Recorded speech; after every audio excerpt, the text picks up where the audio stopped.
창세기 22장 1절에서 4절 말씀 저와 여러분이 한 절씩 교독하겠습니다. 그 일 후에 하나님이 아브라함을 시험하시려고 그를 부르시되 아브라함아 하시니 그가 이르되 내가 여기 있나이다.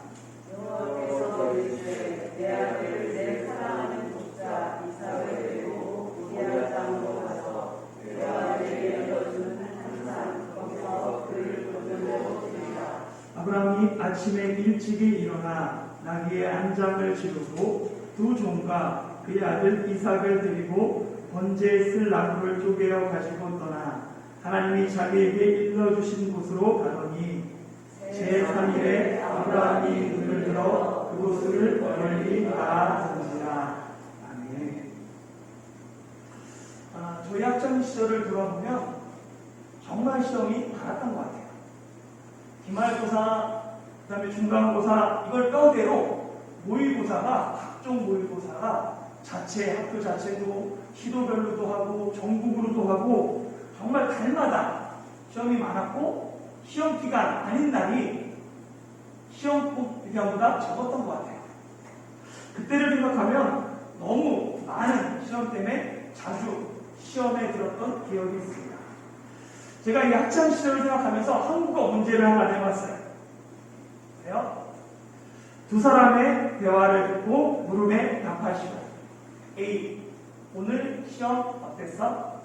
B. 나 오늘 시험 들었어. 질문입니다. B의 의미는 무엇일까요? 보기도 제가 드렸어요. 1. 오늘 시험 잘 봤다. 2. 오늘 시험지를 들었다. 3. 오늘 시험 잘 모르겠다. 4. 오늘 시험 어려웠다. 답은 4번입니다. 한국어를 모국어로 사용하면 그렇게 어려운 문제 아니에요. 그러나 외국인에게는 쉽지 않은 문제입니다. 시험이라는 글자가 서로 다른 뜻으로 사용하고 있기 때문에 그래요. 그래서 오늘 시험 이럴 때는 이 2번 시험, 오늘 시험은 지식이나 능력을 평가하는 시험이죠. 그러나 시험 들었다라는 말은 어려움을 겪었다, 낙심하다 라는 뜻을 갖고 있습니다. 이처럼 문장을 독해할 때 필요한 것이 문맥을 통해서 해석하는 능력입니다. 한글 성경에서 많이 오해를 낳고 있는 단어 중에 하나가 시험이라는 단어예요. 시험으로 번역된 시브리어는 나사라고 불러요. 참고로 시브리어는 이렇게 있습니다. 이렇게 뒤로 나사가 있는 거예요. 보면 이 나사는 모두 구약 성경에 36번 기록되어 있습니다. 그런데 이 나사가 해석할 때 그 주어가 대부분 사람일 때는 부정적인 의미로 사용돼요. 그래서 보면 이렇게 되어 있어요. 네. 한번 읽어볼까요? 출애굽기 17장 2절 시작. 백성이 모세와 다투어 이르되 우리에게 물을 주어 마시게 하라. 모세가 그들에게 이르되 너희가 어찌하여 나와 다투느냐? 너희가 어찌하여 하나님을 여호와를 시험하느냐? 아멘. 이스라엘 백성이 광야에서 물이 떨어지니까 모세와 다투고 여호와를 시험했습니다. 이때 시험에 해당하는 단어가 히브리어 나사예요. 그리고 이스라엘이 하나님을 시험한 그 장소를 마사 또는 무리바라고 합니다. 그러니까 뭐냐면 이스라엘 백성이 마사에서 하나님을 나사했다는 거예요. 왜 이스라엘 백성이 하나님을 시험했을까요? 생각해 보십시오. 우리가 왜 하나님을 시험합니까? 내 믿음을 하나님께 표현하기 위해서 하나님을 시험하나요? 아니죠. 우리의 믿음을 표현하는 것은 시험이 아니라 순종입니다. 시험하는 건 불신앙 때문이에요. 하나님의 능력을 의심하고 그 사랑을 믿지 못하니까 하나님을 시험하는 것입니다. 이처럼 시험의 주제가 사람일 때는 주로 부정적인 의미로 쓰여야 돼요. 그러나 시험의 주제가 하나님일 때는 긍정적인 의미로 사용됩니다. 신명기 8장 11절 읽어볼까요? 2절인가요? 읽어볼까요? 시작. 내 하나님 여호와께서 이 40년 동안에 내게 광야길을 걷게 하신 것을 기억하라. 이는 너를 낮추시며 너를 시험하사 내 마음이 어떠한지 그 명령을 지키는지 지키지 않는지 알려 하십니다. 아멘. 보면 우리가 의문을 품잖아요. 하나님은 왜 이스라엘에게 40년 동안 광야 생활하게 하시지? 왜 시험하시지? 근데 그 결론이 뭐냐면 하나님이 뭐라고 하시냐면 이스라엘 백성을 낮추시며 시험하셔서 그들의 마음이 어떠한지 여호와의 명령을 지키는지 지키지 않는지 알려 하십니다라고 얘기합니다. 이 낫사의 주어가 하나님일 때는 하나님이 그 믿음을 바라보시기 위해서 그리고 그 사람이 하나님을 경외하는가를 입증하기 위해서 시험하신다는 거예요. 본문에 나사가 나오죠. 시험한다는. 주어가 누구로 되어 있습니까? 우리 본문은 20장 1절 누구로 되어 있어요? 하나님이 되어 있어요. 하나님이 아브라함을 시험하시려고 했다라고 합니다. 즉 하나님이 아브라함의 믿음과 순종을 확인하고는 믿음의 조상이 될 만한 자격이 아브라함에게 있는지 입증하기 위해서 시험하신 거예요. 이 히브리어 나사가 신약의 헬라어에 가서는 세 가지 단어가 사용됩니다. 시험이라는 단어가 페이라스모스, 페이라조, 도키미온 이렇게 세 가지가 있는데요. 페이라스모스는 명사로 시험이라는 뜻을 갖고 있어요. 참고로 헬라어는 이렇게 있습니다. 페이라스모스 이렇게 되죠. 그리고 끝에 오스는 명사예요. 온도 명사고 오나 이거는 1인칭 동사입니다. 그래서 페이라조는 시험하다라는 동사예요. 도키미오는 시험, 시련을 뜻합니다. 헬라어도 히브리어와 마찬가지로 시험의 주어가 누군가가 중요합니다. 그래서 시험의 주어가 하나님이면 하나님이 그 사람의 믿음을 테스트하거나 믿음을 연단하기 위해 시험하시는 거예요. 그러나 시험의 주어가 사탄이면 믿는 자를 죄에 빠뜨려서 하나님께 멀어지게 하는 시험인 거예요. 헬라어의 영향을 받은 손작격이죠. 영어는 이를 분명하게 구분했어요. 그래서 보면 영어 성경에 기록된 시험이라는 단어는 세 가지로 되어 있습니다. 테스트, 템테이션, 트라이얼 이 세 가지가 있는데 테스트를 사용할 때는 하나님이 성도들의 신앙을 시험할 때 테스트한다라고 얘기해요. 우리가 시험 볼 때 쪽 시험 볼 때 테스트하는 거잖아요. 마찬가지로 영어는 이거 구분하고 있는데 템테이션은 사단이 인간을 유혹하는 거예요. 영어 단어는 이렇게 하나님의 시험과 사단의 유혹을 구분합니다. 그러나 실제 우리 삶 속에서 당하는 시험은 그 시험이 하나님의 테스트인지 사탄의 템테이션인지 분간하기가 어렵습니다. 우리에게 하나님의 테스트도 사단의 유혹도 둘 다 트라이얼, 시련으로 다가오기 때문입니다. 비록 테스트도 템테이션도 시련으로 다가오지만 이 시련의 결과를 보면 그 정체가 분명해집니다. 시련 앞에서 넘어져서 하나님을 떠나면 그 시련은 사단의 유혹이 됩니다. 그러나 똑같은 시련도 그 시련을 통해 하나님을 더 알아가고 하나님을 경외하면 그 시련은 하나님의 테스트가 되죠. 그래서 우리는 시련이 다 지난 후에라, 시험이 다 끝난 후에라 그 시험이 테스트였는지 유혹이었는지 알게 되는 경우가 대부분입니다. 창세기 22장의 시험은 하나님의 시험입니다. 하나님이 아브라함을 시험하셨습니다. 이 하나님의 시험은 사람을 궁지로 몰아넣기 위하거나 사람을 죄에 빠지게 하기 위한 것이 아닙니다. 하나님의 시험은 시험받는 사람을 단련해서는 하나님을 더욱더 깨닫게 하기 위해서 그 믿음을 드러내기 위해서 단련하십니다.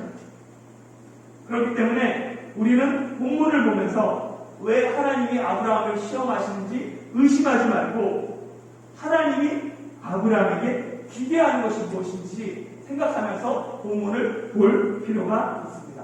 함께 1절 2절 같이 한번 읽어볼까요? 시작. 그 후에 하나님이 아브라함을 시험하시려고 그를 부르시되 아브라함아 하시니 그가 이르되 내가 여기 있나이다. 여호와께서 이르시되 내 아들 내 사랑하는 독자 이삭을 데리고 모리아 땅으로 가서 내가 내게 일러준 한 산 거기서 그를 번제로 드리라. 아멘. 신약성경에 바울 서신을 보면 쭉 읽다 보면 형제들아 이런 단어가 매우 많이 나오는 것을 보게 돼요. 이 형제들아라고 바울이 부르는 이유는 사람들의 주의를 환기시키면서 새로운 주제가 시작되었다. 이 편지 가운데 이건 이제 이야기 끝났고 그 다음 이야기 시작할 때 형제들아 이렇게 부릅니다. 바울 서신에 이 형제들아와 같은 비슷한 표현이 창세기의 그일 후에예요. 그래서 이 그일 후에라고 하면 창세기 21장이 끝나고 22장에 새로운 주제가 펼쳐진다는 거예요. 물론 이게 그 다음 사건이다라는 의미도 있습니다. 그렇지만 정확하게 말해서는 이제 하나의 주제가 마무리됐다는 거예요. 일단락되었다는 거예요. 21장을 통해서. 그리고 22장 새로운 주제가 펼쳐진다라고 얘기하죠. 창세기 21장 거기 핵심은 뭐였냐면 이삭의 탄생이었어요. 그리고 22장은 새로운 주제가 시작됩니다. 보면 창세기 12장에 하나님이 아브라함을 부르시면서 했던 그 지금까지의 내용의 흐름의 핵심은 뭐냐면 자손이에요. 하나님이 자손에 대해서 계속 약속하십니다. 처음 부를 때 내가 너로 큰 민족을 이루게 하겠다. 좀 있다가 내가 너로 땅에 티끌같이 자손이 많게 하겠다. 하늘을 우러러 묵뼈를 셀 수 있나 보라. 내가 너를 크게 번성하겠다. 12장부터 계속해서 하나님은 자손에 대해서 약속하십니다. 그리고 이 약속이 어떻게 이루어지냐면 이삭의 탄생으로 창세기 21장에 성취되는 거죠. 그리고 이제 새로운 주제가 시작됩니다. 그 주제가 창세기 22장인 거죠. 이삭의 출생은 어떻게 보면 하나님의 맨 처음에 원시복음 창세기 3장 15절에 여자의 후손이 이삭에게 이어졌다는 것을 증거하는 거예요. 여자의 후손이 누구에게 이어져요? 아담에게 주어지고 아담을 통해서 셋에게 이어지죠. 셋의 족보를 통해서 노아에게 이어집니다. 그리고 노아의 셋 아들 중에서 셈에게 이어지고 셈족 중에서 아브라함을 통해 이삭까지 이어졌죠. 그리고 이삭의 씨여야 된다 하면서 이삭의 씨를 통해서 여자의 후손이 태어날 것이 약속돼요. 그리스도가 누구의 후손으로 올 것인가? 이삭의 후손으로 올 것이다 라는 말로 창세기 21장이 일단락되는 거예요. 그리고 이어지는 22장은 구속사의 새로운 주제가 시작됩니다. 그럼 이 여자의 후손이 뱀의 머리를 어떻게 상하게 할 것인가? 그리스도가 세상을 어떻게 구원하실 것인가? 그거에 대한 구체적인 계시가 시작되는 게 창세기 22장입니다. 그리스도가 세상을 어떻게 구원하셨습니까? 예수님이 우리를 어떻게 구원하셨죠? 예수님이 십자가에 달려 우리 죄를 대속하심으로 구원하셨습니다. 예수님의 십자가 사건을 미리 보여주는 그 사건이 아브라함이 이삭을 번제로 드린 사건이라는 거예요.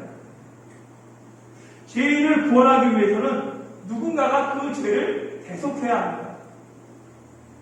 대속은 남의 죄를 대신받거나 대신 그 벌을 받거나 속죄라는 뜻을 가지고 있습니다. 내 죄가 누구에 의해서 어떻게 대속되었는지를 보여주는 사건이 창세기 22장입니다. 그래서 창세기 22장에는 번제라는 단어가 6번 기록되어 있습니다. 번제는 어떤 제사냐면 불로 모두 태워드리는 제사예요. 하나님이 처음 사람에게 번제를 드리라라고 말씀하셔요. 창세기 이후로. 그런데 그 번제물이 소나 양이 아니에요. 내 아들, 내 사랑하는 독자를 드리라라고 말합니다.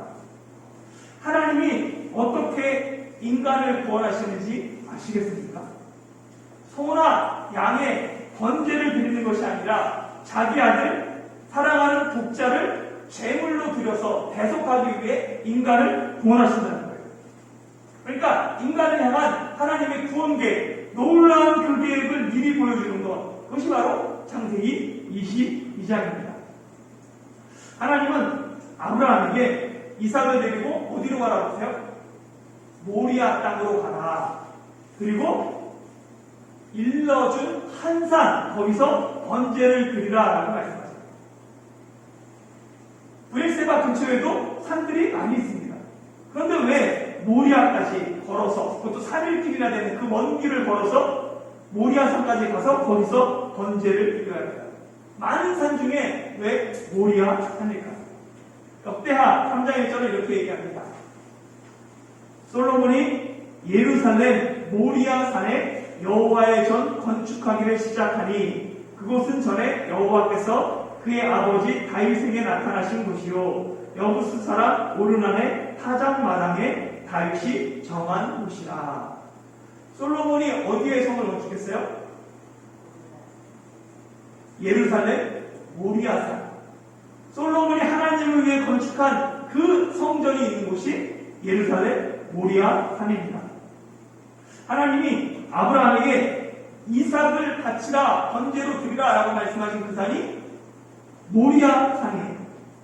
하나님이 다윗에게 나타나신 오르난의 타작마당에 있는 곳이 모리아산입니다. 그리고 그곳에 솔로몬이 여호와의 전을 건축해요. 오늘날 예루살렘 성전이 있던 그 자리에 있는 것이 무엇이냐면 여기 황금으로 되어 있는 거 있죠? 여기 보면 여기 황금돔, 일명 황금돔 사원이라고 부르고 바위돔이라고 불립니다. 이 바위돔 내부를 보면 이렇게 되어 있어요. 한번 넘겨주세요. 한번 눌러주세요. 몇 배 누르시면 눌러주시겠어요? 네. 이게 내부 사진이 되는데 이 가운데를 보시면 이게 뭐냐면 바위예요. 이 바위를 중심으로 원을 해서 돔을 만든 게 그 바위 돔입니다. 이슬람은 이 바위에서 신이 천지를 창조했다라고 믿어요. 그리고 아브라함이 이스마엘을 제물로 이 바위 위에서 바치려고 했으며 모하메드가 이 바위에서 승천했다라고 믿습니다. 그래서 예루살렘이 이슬람의 3대 성지 중에 하나가 된 이유가 이 바위돔 때문입니다. 이 바위 때문에 그렇습니다. 이 모리아산이 예수님이 돌아가신 골고다 언덕입니다. 이삭이 결박되어 잠잠히 제단 위에서 죽음을 맞이하는 그 모습이 마치 예수님이 고난을 참으며 묵묵히 십자가를 지신 그 모습을 연상합니다. 그래서 아브라함이 이삭을 번제로 드린 이 사건은 약 2000년 후에 예수님의 십자가의 예표가 됩니다. 그래서 창세기 22장을 구약의 갈보리 사건이라고 부르는 이유가 여기에 있습니다. 이 갈보리는 예수님이 십자가에 달려 돌아가신 그 장소입니다. 우리가 갈보리 산 위에 찬양도 하잖아요. 십자가 말씀이. 이 갈보리가 영어로 캘브리죠. 그리고 이것이 라틴어로 갈바리아입니다. 이 갈바리아는 해골이라는 뜻이에요. 그러니까 성경을 보면 예수님이 돌아가신 장소를 갈보리라고 부르지 않고 골고다라고 합니다. 골고다는 아람어 골고타를 시브리어로 음역한 거예요. 예. 그래서 골고타를 음역한 거죠. 이 골고다의 뜻은 해골의 곳, 해골의 장소라는 뜻입니다. 이게 골고다랑 갈보리랑 같은 의미예요. 예수님이 돌아가신 장소고 골고다는 헬라어고 이 갈보리는 영어에 붙는 거예요. 아브라함이 아들, 사랑하는 독자 이삭을 하나님께 번제로 드린 그 사건은 하나님이 독생자 예수 그리스도를 인간의 죄를 위해 십자가에 대속 제물로 드린 사건의 예표입니다. 하나님이 아브라함에게 내 아들, 내 사랑하는 독자 이삭을 데리고 모리아 땅으로 가서 내가 내게 일러준 한 산, 거기서 그를 번제로 드리라 라는 이 말씀은 앞으로 예수님을 통해서 구원사역을 어떻게 이루실 것인가, 구원사의 중요한 계시가 됩니다. 그러니까 예수님의 십자가 사건은 어느 날 갑자기 일어난 것이 아닙니다. 하나님이 아담에게부터 약속하신 그 여자의 후손을 통하여서 어떻게 점점 구체적으로 뱀의 머리를 사는게 할 것이고 인간을 구원하실 것인가, 그것이 구체적인 계시가 되어 때가 되어 예수님께서 이 땅에 오신 것입니다.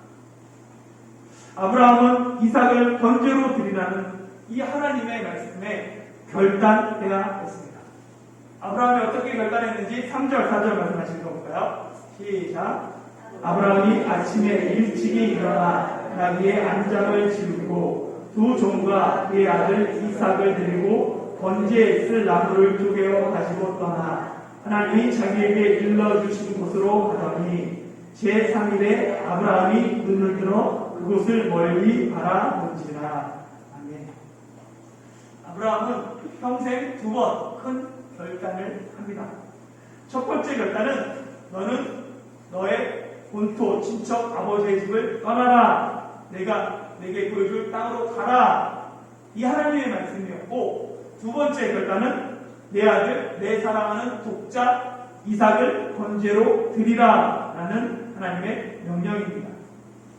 이 첫 번째 명령은 명령과 함께 하나님의 약속이 있었어요. 너로 큰 민족을 이루고 내가 내게 복을 주어 내 이름을 창대하게 하고 너를 축복하는 자에게는 내가 복을 내리고 너를 저주하는 자에게는 내가 저주하리라. 그러니까 하나님의 말씀에 아브라함이 순종하기만 하면 뒤따라오는 여러 복들이 있었어요.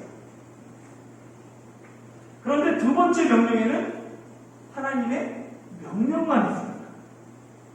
하나님의 약속도 없어요. 하나님의 복도 보장된 것이 아무것도 없습니다. 그렇기 때문에 아브라함은 고민하고 의심해야 했어요. 정말 하나님이 맞는가? 아들을 제물로 드리라는 명령 잘못된 것은 아닌가? 그런데 아브라함은 어떻게 합니까? 하나님의 말씀에 순종해요. 일찍이 일어나, 아니 어쩌면 아브라함은 밤새도록 한숨도 못 잤을 거예요. 하루아침에 아브라함의 머리가 쉽게 변했어 버릴 수도 있었습니다. 아브라함은 하나님을 의심하고 따지지 않고 도리어 아침에 일찍 일어나 하나님의 말씀에 순종합니다. 3절을 보면 아브라함의 행동들이 히브리어 와우로 연결되어 있어요. 와우라는 건 뭐냐면 그것이 계속해서 끊이지 않고 신속하게 연결되었다는 거예요. 그래서 보면 아브라함은 일찍이 일어나자마자 나귀에게 안장을 지우자마자 번제에 쓸 나무를 준비해서는 두 종과 이삭을 데리고 바로 떠나는 거예요. 하나님이 일러주신 땅으로 떠났습니다. 아브라함은 즉시 순종했어요. 이 아브라함의 두 번의 결단에는 구속사의 비밀이 담겨 있습니다. 하나님이 내가 내게 보여줄 땅으로 가라 라는 그 보여줄 땅은 뭐였냐면 가나안 땅이죠. 훗날 예수 그리스도가 태어나실 땅이었습니다. 내가 내게 일러준 산으로 가라, 산에서 번제를 드리라. 그 일러준 산은 모리아 산이었어요. 훗날에 솔로몬이 그곳에 성전을 건축하고 더 먼 훗날에 예수님께서 십자가에 달려 대속 제물이 되신 골고다 언덕입니다. 만약 아브라함이 내가 내게 보여줄 땅으로 가라 라는 그 첫 번째 명령만 순종했다면 아브라함은 믿음의 조상이 될 수 있었을까요? 첫 번째 명령에 순종함으로 자녀를 이삭을 얻었을 거예요. 그러나 이삭을 번제로 드리라라는 하나님의 말씀에 아브라함이 순종하지 않았다면 아브라함은 믿음의 조상이 되지 못했을 것입니다. 아브라함은 어떻게 아들을 번제로 드리라는 그 하나님의 말씀에 순종할 수 있을까요? 아브라함이 순종할 수 있었던 그 비밀은 히브리서 11장 17절 19절을 이렇게 얘기합니다. 같이 읽어볼까요? 시작. 아브라함은 시험을 받을 때에 믿음으로 이삭을 드렸으니 그는 약속들을 받은 자로되 그 외의 아들을 드렸느니라. 그가 하나님이 능히 이삭을 죽은 자 가운데서 다시 살리실 줄로 생각한지라. 비유컨대 그를 죽은 자 가운데서 도로 받은 것입니다. 아멘. 보면 아브라함은 시험 받을 때 어떻게 승리했냐면 믿음으로 승리했다.